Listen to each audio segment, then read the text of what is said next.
할렐루야, 여러분들 반갑습니다.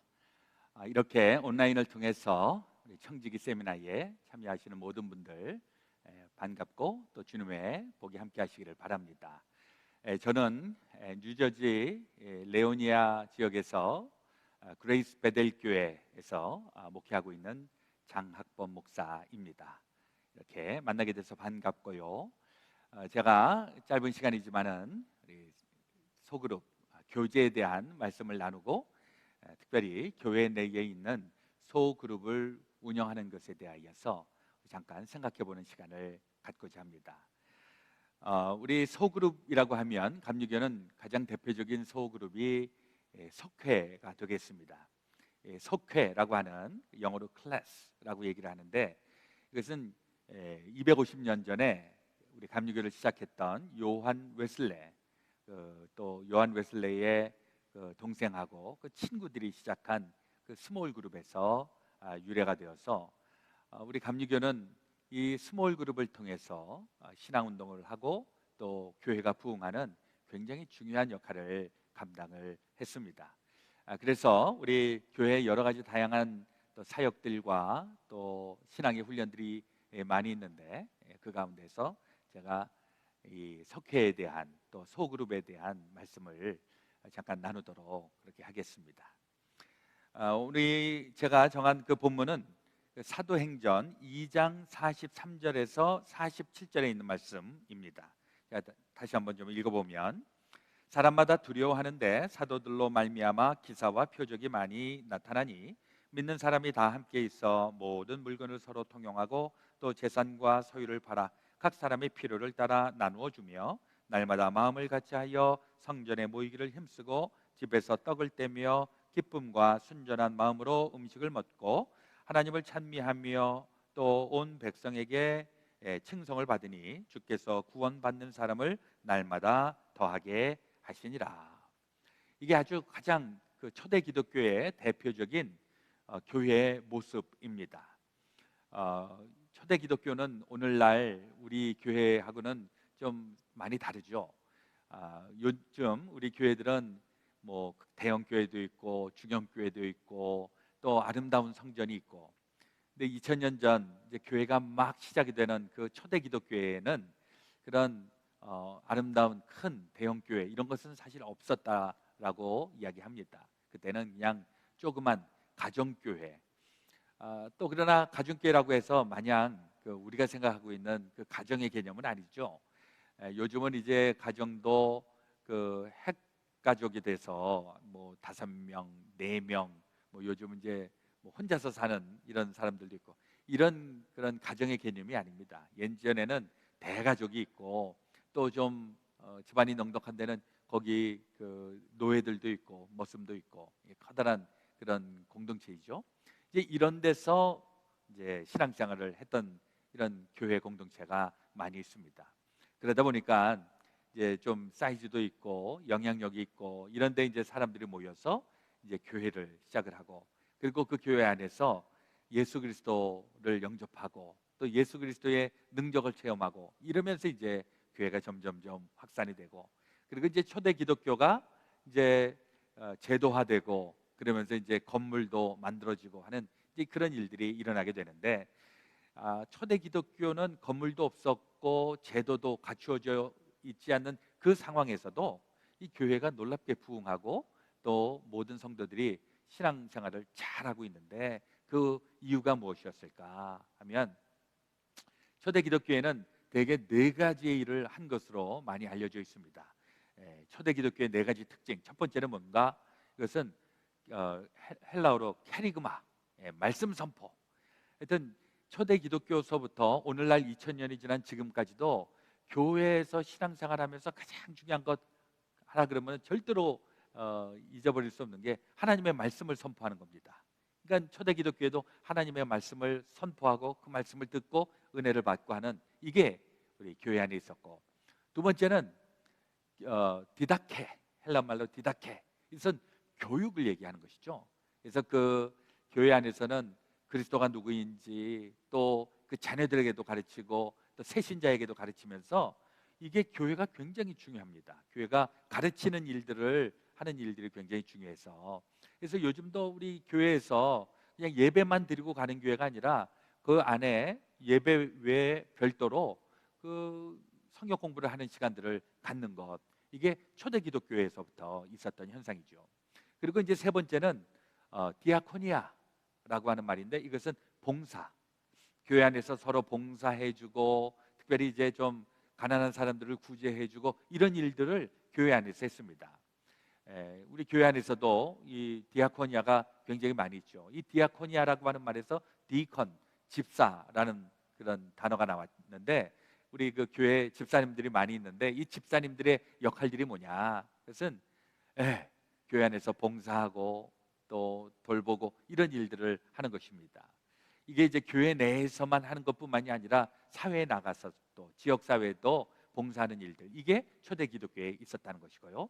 그리고 이제 마지막 네 번째가 코이노니아, 친교입니다. 이 교회 내에 친교의 장치가 있어서 오늘 그 사도행전 2장에 있는 이 말씀도 아주 전형적인 친교의 모습을 보여주고 있죠. 46절에 보면 날마다 마음을 같이하여 성전에 모이기를 힘쓰고 집에서 떡을 떼며 기쁨과 순전한 마음으로 음식을 먹고, 이걸 보면 우리는 또 코이노니아라고 얘기를 하면 그냥 단순히 놀고 먹는 이런 것만 생각할 때가 많이 있는데 전혀 그렇지가 않습니다. 이 친교라고 하는 것도 여기 46절에 집에서 떡을 뗀다, 이 집에서 떡을 뗀다라고 하는 것은 성찬식을 의미한다고도 합니다. 그러니까 집이라고 하는 것도 아까 말씀드린 것처럼 가정이 교회이니까 그 교회 안에서 떡을 떼는, 성찬을 하는 이러한 모습들을 이야기하는 것이고, 또 기쁨과 순전한 마음으로 음식을 먹고, 같이 음식을 먹고, 요즘은 이제 코로나 바이러스 때문에 교회 내에서 이렇게 음식을 먹는 일들이 굉장히 좀 어렵지만 그 외에 특별히 우리 이민교회의 현상 중에 가면 하여튼 예배 마치고 나면 음식을 먹고 가야 된다. 이게 우리 이민교회 많이 있는데 이게 정상입니다. 한국은 보니까 뭐 1,000명, 2,000명 엄청나게 많은 인원들이 모이니까 밥을 못 먹고 교제 못 하고 가는, 예배만 드리고 가는 경우가 있는데, 이 사도행전 2장의 근거에서 보면 그 교회로서의 역할들을 잘 감당하지 못하는 거죠. 어쨌거나 교회 안에 와서 같이 음식을 나누고 사랑을 나누고 이런 일들을 많이 해야 됩니다. 저는 우리 교회 내에서 좀 우스운 얘기로, 제가 우리 교회 예배 드리고 그리고 이제 그 다음에 이제 음식 같이 나누게 되는데, 가끔 교회 안 오고 예배 안 드리고 그냥 바로 식당으로 와서 밥을 먹는 이런 경우가 있는데, 뭐 이거 가지고서 교회 권사님들이나 이런 분들이 막 핀잔을 준다고요. 아니 뭐 예배는 안 드리고 와서 밥만 먹고 가느냐 뭐 이렇게 얘기하는데, 저는 그런 분들 절대로 나무라라는 얘기 안 합니다. 교회 주일날에 예배도 못 드렸는데 밥이라도 많이 먹어야지. 그래서 그런 분들은 예배 못 드리는 사람은 밥을 두 배로 더 먹으라고 제가 이렇게 농담으로 얘기를 하는데, 교회 안에서 친교가 굉장히 중요합니다. 친교하고 같이 음식을 나누고 사랑을 나누고, 이게 이제 굉장히 신앙생활에 중요하면서도 동시에 이 친교는 사실 그 우리가 주일날에 뭐 예배도 드리고 또 무슨 봉사도 하고 또 교회 회의도 해야 되고 찬양대 같은 경우에는 찬양대 연습도 해야 되고 막 이러니까 석회나 소그룹을 만드는 게 그렇게 쉽지가 않습니다. 그래서 이제 우리가 많이 스킵을 하고, 우리 이민교회는 또 뭐 여러 가지 이유로 인해서 아유 소그룹 바빠서 못 모이고 피곤해서 못 모이고, 그래서 우리가 한 달에 한 번 정도 모이는 경우가 많이 있는데, 이거 소그룹을 시작했던 요한 웨슬레 같은 경우에는 금요일 날 저녁에 만나 갖고서 이 속회를 운영을 했습니다. 그리고 그 속회는 뭐 우리도 그 금요일 날이나 토요일 날 이런 때 일과 마치고 나서 저녁 때 친교하고 같이 밥 먹고 말씀 나누고 하는 이런 소그룹이 있긴 있습니다. 그런데 이제 이게 요즘은 현대 사회가 여러 가지로 이제 뭐 옛날하고는 좀 많이 달라졌어요. 예전에는 뭐 예전엔 뭐 농사 짓고 뭐 밤이 되면은 일단 밤에 불도 별로 없고 껌껌하니까 별로 활동할 게 없으니까, 그래서 어쨌거나 할 일도 없는데 교회 와서 같이 예배나 드리고 같이 교제나 하고 성경 공부나 하고 뭐 이런 게 옛날에는 지금보다는 훨씬 잘 된 것 같아요. 근데 요즘은 밤에도 할 일이 많고 밤에 텔레비전도 봐야 되고 비디오도 봐야 되고 일이 많으니까 잘 안 모이려고 그래요. 그러니까 썬데이에 주일날 교회 온 김에 좀 해보자 뭐 이렇게 하는 경우가 있는데 그거 뭐 하여튼 교회 형편에 따라서 다 하게 되겠지만은요, 이 스몰 그룹이 가지고 있는 독특성과 그 다음에 중요한 부분들, 이걸 우리가 놓치면은 안 되기 때문에 뭐 어쩔 수 없어 주일날 모인다 혹은 뭐 주중에도 모인다 할 때에도 이 스몰 그룹을 통해서 할 수 있는 그 일들을 여러분들 잘 기억을 하시면서 그 효과들을 많이 좀 누릴 수 있게 되기를 바랍니다. 요한 웨슬레 같은 경우에는 금요일 날 저녁 때 모여갖고 그래서 한 주일 동안 어떻게 살았냐, 그리고 신앙에 대한 이야기하고 반성하고 그렇게 하고 잘 못 살았으면은 거기에서 견책을 하고 아주 빡세게 이렇게 석회를 했었는데, 그 과정을 통해서 사람들이 신앙적으로 무지하게 성장했다는 것입니다. 하여튼 우리 교회 요즘은 이제 좀 달라졌지만은 예전에는 우리 석회 한 달에 한 번씩 모이고 한 달에 한 번 모이니까 얼마나 반가워요. 그러니까 음식을 천뜩 해갖고서 밥 먹는 데만 2시간 하고, 그리고 석회를 하려 그러면 시간이 너무 없어서 오늘은 짧게 합시다. 이게 패턴이었었는데 이게 이제 좀 요즘은 이제 의식들을 많이 하니까 모여서 식사하는 시간도 가능하면 좀 짧게 합시다. 그래서 절대로 반찬 3개 이상 놓지 말고 식사합시다. 간단하게 먹읍시다. 뭐 이렇게 하는데 이게 또 잘 안 되는 것 같아요. 오래간만에 만났는데 그래도 뭔가 좀 우리가 뻑적지근하게 먹어야지 뭐 이런 분도 계시고. 그러나 이제 이 석회가 가지고 있는 중요한 의미를 좀 우리가 잘 캐치를 한다면은 아마 조금 더 효과적인 석회를 할 수 있지 않을까 생각을 해봅니다. 석회를 하면서 이 스몰 그룹을 하면서 이 스몰 그룹이 가지고 있는 목표가 무엇인가, 이것에 대해서 저도 우리 교인들하고 석장님들 또 인도자님들하고 이야기를 하다 보면 조금씩 목표가 다릅니다. 뭐 어떤 분은 친교를 위해서 석회를 해야 되겠다. 어떤 분들은 뭐 예를 들면 좀 우리가 모여갖고 어떤 사회 구제하고 뭐 선교하고 뭐 이런 목적을 위해서 우리가 석회 모임을 가져야 되겠다. 뭐 이런 여러 가지 이유들 가지고 있는데 그것도 다 중요합니다. 근데 이제 석회의 가장 중요한 포인트가 무엇일까? 이것에 대한 목사님과 또 교회 리더들의 공감대가 있어야 되겠다 하는 생각을 갖습니다. 저는 이 석회에서 이 친목을 도모하는 일이 굉장히 중요하다는 생각을 가지고 있으면서 동시에 그 친목이 가지고 있는 문제점이 있다는 것을 경험을 통해서 보게 되는데, 이 석회를 하다 보니까 스몰 그룹을 하다 보니까 그 그룹이 굉장히 친해집니다. 그러니까 교회 오면 그분들하고만 친해지면서 어떤 현상이 일어나는가? 이제 연말이 되거나 이렇게 해서 이제 석회를 좀 한번 좀 스위치를 좀 해볼까? 뭐 이럴 때 목사님, 우리 석회 바꾸면 절대로 안 됩니다. 이 석회 바꾸면 나 교회 떠납니다. 뭐 이렇게 얘기하는 분들이 계세요. 이게 뭐가 문제인가? 석회가 너무 침묵하는 위주로 가 있을 때 이런 현상이 나타나게 됩니다. 그래서 저는 첫 번째로 스몰 그룹을 할 때 그 스몰 그룹을 하는 목표가 무엇인가, 이것에 대해서 우리 목사님과 또 석장님들과 그 교회 리더들, 장로님들 이런 분들이 충분히 이 석회에 대한 목표를 정의를 해야 되겠다 하는 생각을 해봅니다. 그래서 우리 석회를 할 때 저 같은 경우에 석회의 장점이 뭔가 한 5가지 정도, 석회의 좀 어려운 점이 무엇인가, 이걸 5개 정도 이렇게 서로 얘기를 해보고 이런 장점을 우리가 좀 잘 살려가자. 또 단점은 우리가 이런 단점 있는 것을 좀 잘 보완을 해가자. 뭐 이러면서 스몰 그룹을 운영해 갈 수만 있다면 굉장히 좋은 결과를 낳겠다 하는 생각을 갖습니다. 그리고 이제 이 스몰 그룹을 할 때 이걸 언제 모이는가, 또 얼마나 자주 모여야 되는가, 이제 이런 부분도 교회에 따라서 조금씩 다 차이가 있는데, 이제 제가 경험을 해본 바에 의하면 석회는 일주일에 한 번씩 모이는 게 굉장히 잘 되더라고요. 근데 처음에는 이게 적응이 안 되니까 일주일에 한 번 어떻게 일요일 날 교회 또 간신히 나오는데 뭐 이렇게 힘들어하는 분들이 계세요. 그럼 왜 그러냐면 아직 이게 체질이 안 돼서, 이게 좀 시간도 걸리고 굉장히 좀 이게 하여튼 시간이 좀 필요한 것 같습니다.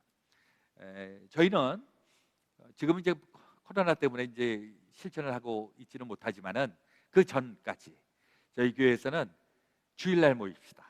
금요일 날이나 토요일 날도 모이면 좋겠지만은 그거는 엑스트라로 모이고 리콰이어먼트로 모이는 것은 주일날 예배 끝나고 그리고 밥 먹은 다음에 모입시다.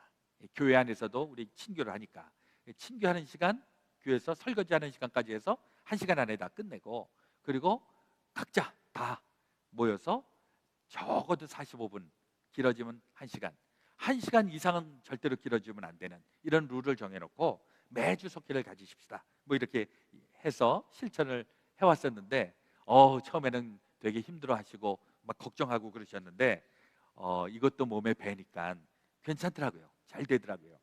그래서 우리 스몰 그룹은 얼마나 자주 할 것인가 이런 계획도 해보시면 좋겠다는 생각을 해봅니다.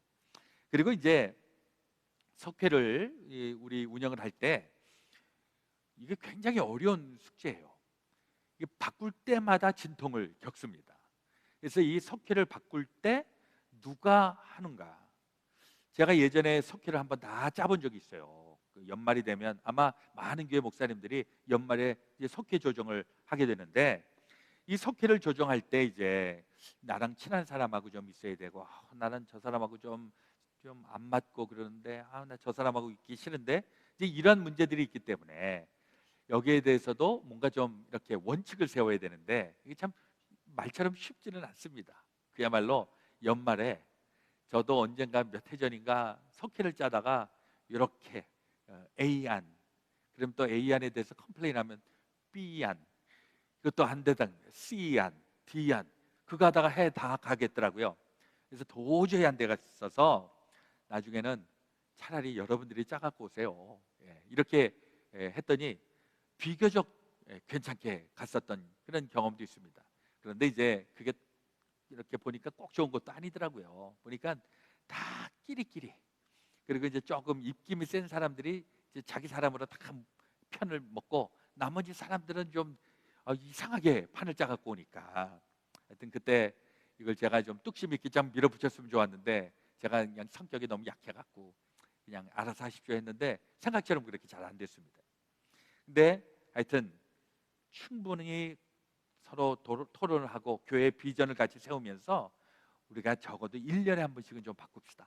그리고 1년에 한 번씩 바꾸면서 아주 익숙한 사람들도 뭐 한 3분의 1 정도 있어야 되겠지만은 좀 중간에 사귀고 싶은 사람들도 한 3분의 1 정도 있어야 되고 진짜 잘 모르겠는 분들하고도 3분의 1 뭐 이렇게 해서 좀 석회를 나누고 그리고 목사님이든지 혹은 구역장님이든지 무슨 거기 리더가 되시는 분들이 그렇게 한번 판을 딱 이렇게 만들어 갖고 오시면 내가 동의가 안 돼도 그래도 순종하는 마음으로 한번 해보십시다. 1년만 한번 해보십시다. 뭐 이렇게 해갖고서 한번 진행을 해보시다 보면 여러분들 아십니까? 석회가 잘 은혜가 되고 공감이 되고 그러면 그 교회 분위기가 달라져요. 그리고 그 석회가 부흥하기 시작하면 당연히 교회가 부흥합니다. 반대로 석회가 맨날 시끄럽고 맨날 막 싸움하고 그러면 교회가 시끌시끌하고 아주 불편합니다.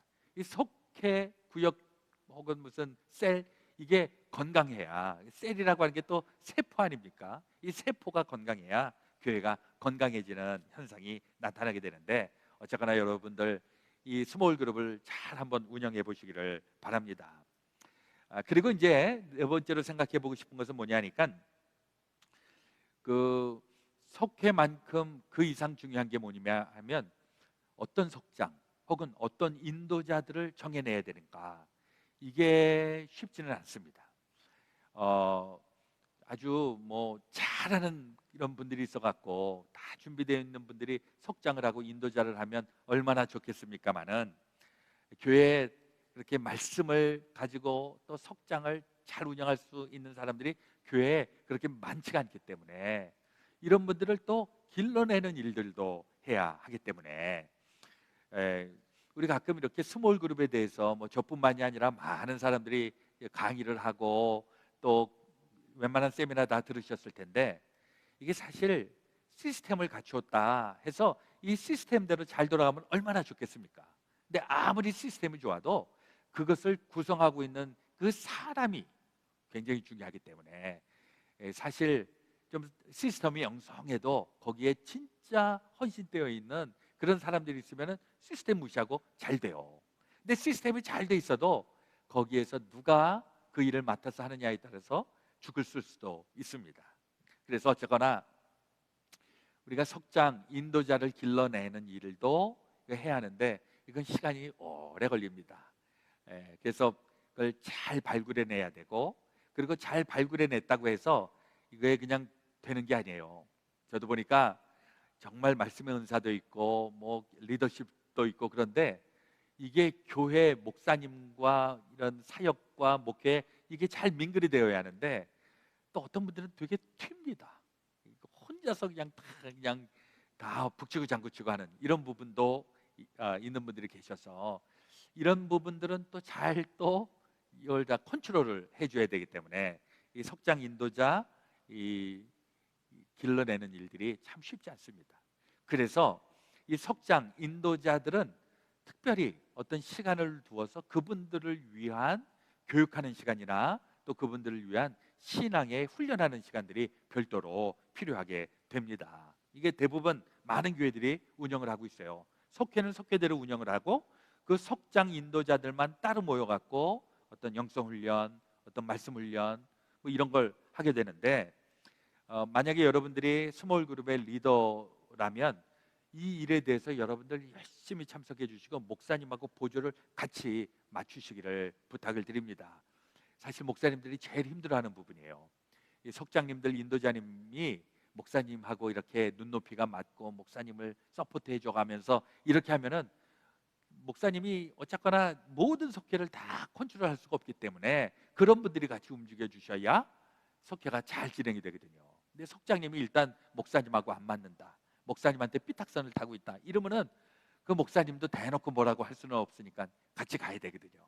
근데 이게 쉽지가 않습니다. 그러니까 우리 석장 되시는 분들, 또 스몰그룹 리더 되시는 분들, 이런 분들은 그냥 목사님이 스몰그룹 우리 참여합시다, 우리 영성을 위원합시다 그러면 아멘 아멘 하고 다 이렇게 열심히 참석을 하시다 보면 이 석회를 하고 석장을 하고 하다 보면 굉장히 영적으로 성숙하게 됩니다.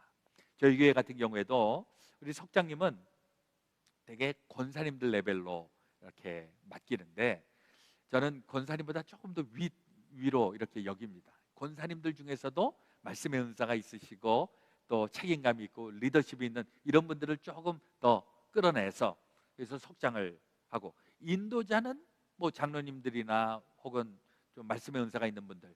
그래서 저는 이제 인도자와 석장을 좀 구별을 해서 인도자는 수시로 돌아가면서 이렇게 합니다.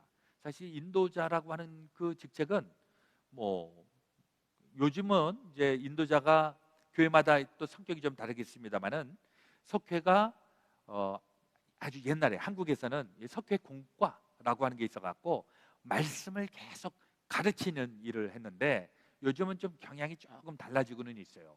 요즘은 쉐어링을 많이 합니다. 그래서 무엇이 좋은가? 뭐 이거는 다 장단점이 있기 때문에 이걸 적절히 활용을 해야 되고요. 그리고 석회마다도 조금 달라요. 저희 교회 같은 경우에도 저희는 이제 좀 연령대로 좀 이렇게 나누어 놓았는데, 연령이 높으신 쪽은 쉐어링 하는 걸 좀 힘들어 하시고 렉처를 하는 것을 되게 선호하는 경우가 있습니다. 그래서 그럴 때는 우리 말씀의 은사가 있는 장로님들을 인도자로 삼아서 그냥 한 30분 정도 쭉 강의를 하고 그리고 잠깐 말씀 나누고 그러고서 이제 끝나게 이렇게 하고, 젊은 사람들이 있는 석회는 이렇게 보니까 강의하는 거 되게 힘들어합니다. 그런 사람들은 자기네들 라이프 스토리를 좀 얘기하고 싶고 고민거리를 좀 얘기하고 싶고, 이제 그런 경우에는 그 석장이나 혹은 인도자 같은 분들은 그 모더레이터의 역할을 감당을 하는 거죠. 그래서 그 쉐어링을 잘 이끌어내고, 이게 사실 좀 기술이 필요합니다. 이게 대화를 이끌어 나가고, 쉐어링이 제 경험으로는 렉처는 조금 쉬워요. 렉처는 뭐 공부해 갖고 와서 그 공부를 가르치면 되니까. 근데 쉐어링을 하는 경우에는 그 인터랙티브한 이런 상황들이 계속 펼쳐지기 때문에 그 진행하는 분이 굉장히 센서티브하게 그 상황들을 캐치를 해야 되기 때문에 이게 뭐 잘하는 분들도 있지만은 이게 쉽게 되는 부분은 아닙니다. 그래서 그 쉐어링을 하는 그런 부분은 그 목사님이 좀 특별히 더 인도를 하고 그 카운셀링 하는 그런 기법도 좀 우리 배워야 하고 이러시면서 석회를 운영하시면 좋겠다는 생각을 해보게 됩니다. 저희 교회 같은 경우에는 1년에 한 번씩 석회를 좀 나눕시다 그러는데 요즘은 조금 더 박차를 가해 갖고 저희 교회가 이제 조금 이제 지난 한 3년 전에 교회를 이렇게 통합을 한 교회예요. 그리고 이제 통합한 이후에 이제 새로운 분들이 이렇게 오셔서 굉장히 속도가 빠르게 이제 변화가 있어서 1년에 한 번씩 석회를 하는 게 우리 교인들을 충분히 사귈 수 있는 시간이 너무 길다. 이렇게 해서 저는 6개월로 도전을 하고 있는데 뭐 쉽지 않아요. 좀 사귈만 하면 또 돌리고 사귈만 하면 또 돌리고 그러는데 처음에는 좀 컴플레인 하는 분들도 계셨지만은 또 한편에서는 이렇게 해야 우리 교인들끼리 다 누가 누군지 알고 또 같이 기도 제목 나누고 얼마나 좋으냐 뭐 이렇게 얘기하시는 분들도 계셔서 하여튼 그래도 적어도 1년에 한 번씩은 우리가 한번 로테이션을 하면서 우리 좀 잘 알지 못했던 분들하고도 이런 스몰 그룹을 하다 보면 또 좋은 그런 성도의 교제가 있으리라 생각을 해봅니다. 그리고 이제 다섯 번째로 생각해 보고 싶은 것은 이 스몰 그룹을 좀 어떻게 나누는가 그 방법을 좀 연구를 하면서 가장 좋은 것 중에 하나가 석회가 좀 부흥하는 겁니다. 이 석회가 부흥하는 것은 이제 교회에서 이렇게 할당을 해서 이제 석회로 배치해 주는 경우도 있지만은 그 석회에서 전도를 하시는 거예요. 그래서 신앙생활 안 하시는 분들 하다가 포기하시는 분들 하다가 방학하시는 분들 뭐 이런 분들이 계시면은 이런 분들을 석회로 초청을 해서 그 석회에서 조금씩 석도원들이 불어나는 것입니다. 이래서 그 석회가 한번 둘로 나뉘는 그래서 그것을 분석 이렇게 얘기를 하는데 이 분석을 해서 교회가 부흥도 되고 이 분석은 쉽지는 않아요. 특히 이제 요즘 우리 이민교회가 옛날만큼 그렇게 이민이 많고 막 이런 상황이 아니기 때문에 새로운 분들이 교회 오는 일들이 그렇게 옛날만큼 그렇게 많지 않은 것이 사실인데 그래도 그런 목표를 가지고 석회가 점점점 부흥해 갖고서 석회를 이렇게 나누게 되었다. 이런 건 그야말로 우리가 같이 축하해주고 같이 기뻐해주고 하는 잔치를 벌이면 얼마나 좋을까 하는 생각을 해보게 됩니다. 제가 좀 결론적으로 말씀을 좀 나누면 이 감리교는 이 소그룹 운동이 감리교가 부흥되는데 굉장히 중요한 역할을 했습니다. 요한 웨슬레 이 목사님이 말씀의 은사도 있고 뭐 기적도 일어나고 했는데 이 양반이 목회를 하면서 가장 놀랍게 한 게 시스템을 만들어 놓은 겁니다. 조직을 만들어 놓고 그 조직이 잘 움직일 수 있게끔 이것을 해왔는데 요한 웨슬레 이후에도 이 영국뿐만이 아니라 이 미국에서 또 한국으로 이 석회가 잘 운영이 되면서 교회가 이 석회를 통해서 굉장히 부흥하고 또 건강한 신앙인들이 많이 배출이 된 것을 우리가 경험을 통해서 보게 됩니다. 우리 스몰 그룹을 한번 여러분들 2021년도에 좀 조직적으로 잘 운영을 하시면서 교회가 많이 부흥하시고 또 교회가 많이 성장하고 또 교회의 모든 성도들이 신앙의 성숙함이 좀 나타날 수 있으면 참 좋겠다 하는 생각을 해보게 됩니다. 제가 이제 우리 좀 질문을 한 두 가지 정도를 좀 나누려고 하는데요. 석회에서 우리가 좀 극복해야 하는 문제. 이 석회를 하다 보면 약간 좀 잡음들이 들리게 되는데 이 석회 안에 사람들이 모이다 보니까 상처를 좀 주고 받는 경우가 있습니다. 그리고 이제 석회에서 기도 제목을 나누게 될 때 이럴 때 이 기도 제목이 또 다른 데로 이렇게 울려 나가면서 이게 프라이버시가 좀 침해가 되고 이런 경우들이 있는 것 같아요. 그래서 이 석회에서 있게 되는 이런 좀 문제들이 무엇인가? 이것을 한번 좀 한 두세 가지 정도들을 같이 나누시면서 그 문제가 있다면 이것을 어떻게 우리가 극복할 수 있을까? 여기까지도 한번 생각해 보시기를 바랍니다. 그리고 두 번째로 속회를 배정하는데 좀 어려움이 있습니다. 속회를 어느 교회는 지역별로 묶어서 하고 또 어느 교회는 연령별로 묶어서 하기도 하고 뭐 이런 부분이 있는데, 한번 여러분들의 교회 속회를 배정한다고 생각을 하시고 어떤 식으로 하는 게 좋겠는가, 이것을 한번 좀 논의를 해보시기를 바랍니다. 그래서 우리 뭐 목사님한테도 좀 건의를 하셔서 우리는 금년에는 이렇게 좀 속회를 좀 짜왔으면 좋겠는데 목사님 한번 생각해 보십시오. 우리가 이렇게 하기로 했으니까 목사님 따라 주십시오. 이렇게 얘기하지 마시고 우리의 생각을 이렇게 말씀드리니까 목사님 한번 속회 전반적으로 구성하시면서 한번 좀 생각해 보시고 참고해 보시기를 바랍니다. 뭐 이렇게 제안을 하시면 좋겠습니다. 아까 우리 서두에 말씀드린 것처럼 이 스몰 그룹은 초대 기독교에서부터 우리 성도들이 신앙적으로 성숙해가고 또 교회가 뜨겁게 부흥하고 또 성령의 역사가 나타나는데 너무나도 중요한 역할들을 담당을 했습니다. 우리 이민교회도 사실 이 속회는 굉장히 중요한 역할을 담당을 하고 있는 것으로 압니다. 우리 속회 운영을 잘 하시고 또 이 속회를 통해서 우리 모든 지역교회가 부흥성장하시고 또 건강한 신앙생활 할 수 있게 되시기를 주의 이름으로 축원합니다. 감사합니다.